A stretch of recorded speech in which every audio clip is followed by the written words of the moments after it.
jatah Uthman bin Affan itu terus Yahudi man lama puji teman kau kena tahu ya fikir human merupak merupak pulau tadi tak tadi jadi jauh tidak man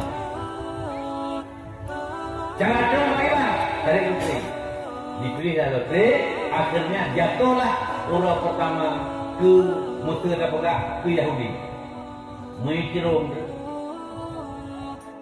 habis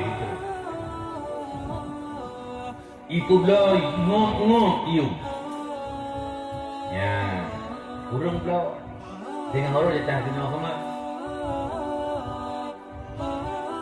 lekanya teman pun lagi nanti hana berulau hoka kata kawan-kawan lu cerung ini free gratis jatah lu mana cerung beri cerung ke tengok aku cerung ke puau baca lagian ban drone segala macam puau rumah atas kuronyo cerung ikun ke tengok tengok jatah Yahudi mana kau doa ini pakai orang macam ia berau hana kau doa Mekah Yahudi Mekah man kau hana kau doa hana kau cerung hana kau yang kayak doa ini ya nusa jatah Uthman lah Betul senang teman ke perintah lah.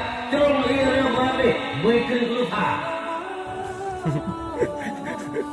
Budak orang baca gen badrong.